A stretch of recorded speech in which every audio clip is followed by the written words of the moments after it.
14 मई 1657 किले पुरंदर पुणे में दुनिया के सबसे शक्तिशाली, सबसे बुद्धिमान और सबसे बहादुर योद्धा का जन्म हुआ था।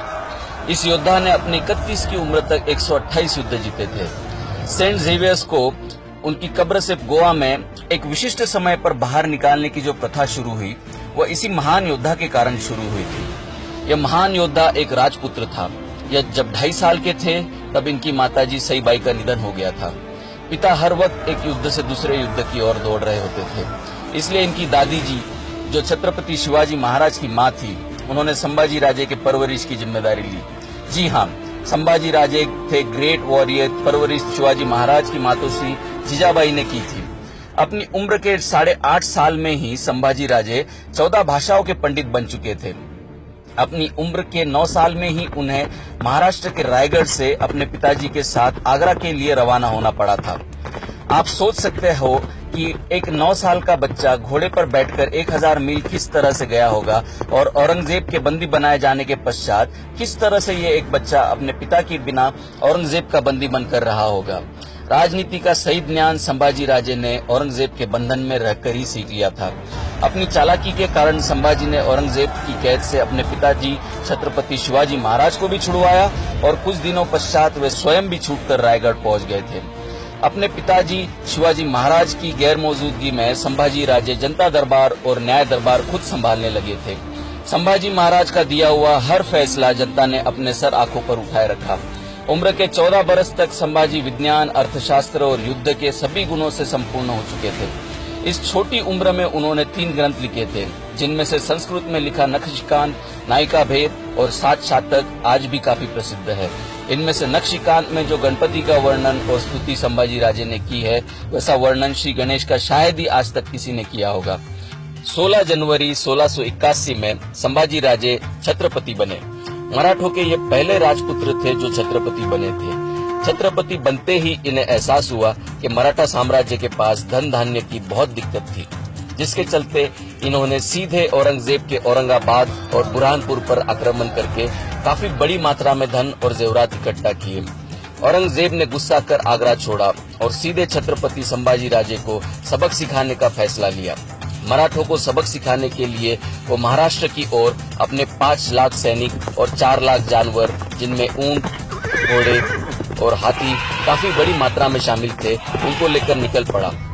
मराठों की जान उनके गढ़ किलों में हुआ करती थी, इसीलिए औरंगजेब ने नासिक के रामसेस किले को अपना सबसे पहला निशाना बनाया।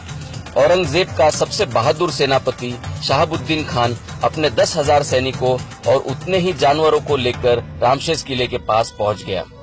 किला एक दिन में जीतने का विश्वास शहाबुद्दीन खान ने औरंगजेब से जताया था। पहले दिन जब शहाबुद्दीन खान ने अपने सैनिकों के साथ किला चढ़ने की कोशिश की, तो ऊपर बैठे 600 मराठा सैनिकों ने पत्थरों से शहाबुद्दीन खान का स्वागत किया। अगले 2 साल शहाबुद्दीन खान कोशिश करता रहा। उसके पश्चात औरंगजेब ने शहाबुद्दीन खान को लौटने का आदेश दिया।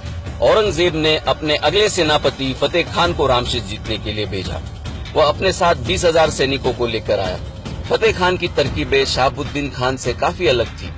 फतेह खान कभी मांत्रिक के जरिए ऊपर चढ़ने की कोशिश करता, तो कभी तोपों की मदद से किले को जीतने की कोशिश करता। रात के सन्नाटे में मराठे कभी नीचे आकर बम गोले चुरा कर ले जाते, तो कभी नीचे आकर तोपों को आग लगा देते। जब फतेह खान ने तोपें दागने के लिए 1000 फीट ऊंचा जंगल की लकड़ियों को एक के ऊपर एक लगाकर तख्ता बनाया, तो मराठों ने रात के अंधेरे में उसे भी जला दिया। वो शायद दुनिया की सबसे बड़ी होली रही होगी, जिसका धुआं और आग कई 100 मीलों तक देखा गया था।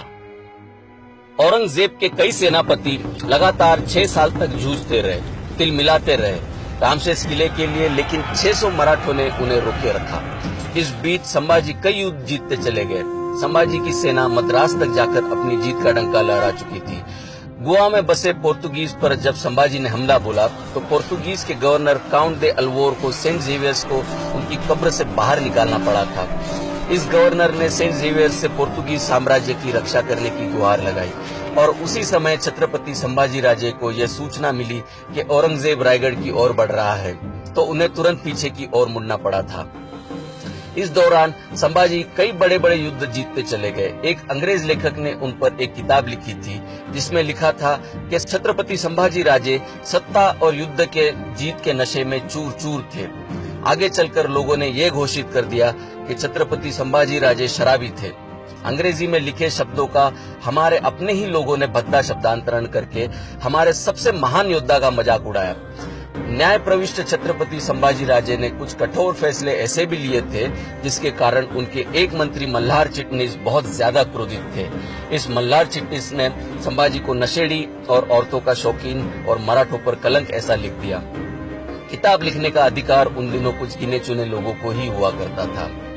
आपको यह जानकर काफी आश्चर्य होगा कि छत्रपति संभाजी राजे ने अपने जीवन में सिर्फ एक ही विवाह किया था। धर्म और न्याय का जो ज्ञान संभाजी को था वैसा शायद ही इतिहास में आपने किसी और राजा के बारे में सुना होगा। मंत्री और पंडितों से यह कभी देखा न गया और संभाजी राजे इन ज्ञान और विज्ञान के ठेकेदारों की कलम से बदनाम होते चले गए। संभाजी राजे से सीधे युद्ध में जीतना संभव नहीं था, इसलिए औरंगजेब ने संभाजी के नजदीकी रिश्तेदारों के जरिए संभाजी को धोखे से अपने रायगढ़ किले से दूर बुलवाया। अपने रिश्तेदार ने अपने साथ धोखा किया है, इसकी जानकारी जब संभाजी को हुई तो तब तक काफी देर हो चुकी थी। संभाजी अपने खास दोस्त के साथ अकेले ही रायगढ़ की तरफ निकल पड़े, लेकिन औरंगजेब अपनी पूरी सेना के साथ रायगढ़ को घेरे हुए था। जब संभाजी को निहत्था देख औरंगजेब की सेना ने घेर लिया तो काफी देर तक किसी की हिम्मत नहीं हुई उनके पास जाने की। दूर से ही रस्सियों का तख्ता बांधकर संभाजी को कैद किया गया। अगले 2 दिन तक लगातार औरंगजेब का सेनापति संभाजी को बिना रुके औरंगाबाद ले गया। अगले 40 दिनों तक संभाजी को तिल तिल मारा गया। कभी उनकी आंखें निकाली गई, कभी उनकी जुबान काटी गई, कभी उनकी उंगलियां काटी गई, तो अगले दिन उनके हाथ काटे गए, फिर उनकी टांगे काटी गई और 40 दिन के पश्चात उनकी गर्दन काटकर उन्हें मार दिया गया। 11 मार्च 1679 के दिन दुनिया के सबसे महान योद्धा का 31 की उम्र में स्वर्गवास हुआ। कुछ लोग उनकी मृत्यु की इस कहानी में भी नमक मिर्च लगाकर सुनाते हैं। कुछ कहते हैं कि संभाजी ने औरंगजेब का मजाक उड़ाते हुए कहा कि तेरी बेटी मुझे दे दे, जबकि औरंगजेब की बेटी संभाजी से उम्र में 20 साल बड़ी थी। कुछ लोग यह कहते हैं कि संभाजी ने मंजुला और कमला नाम की लड़कियों का चीरहरण किया, जिसके कारण कमलाबाई ने आत्महत्या कर ली। अगर इतिहास में झांक कर देखा जाए तो कमला नाम की औरत की पुष्टि होती है, जो संभाजी महाराज की मृत्यु के 12 साल बाद उसका निधन हुआ, और वह भी संभाजी महाराज से बहुत ज्यादा बड़ी थी। झूठी कहानियों के जरिए हम सबको बहकाया गया, फंसाया गया। एक महान हिंदू और मराठा राजा को बदनाम किया गया, जबकि वो दुनिया का सबसे बेहतरीन, सबसे बुद्धिमान और बहादुर योद्धा था।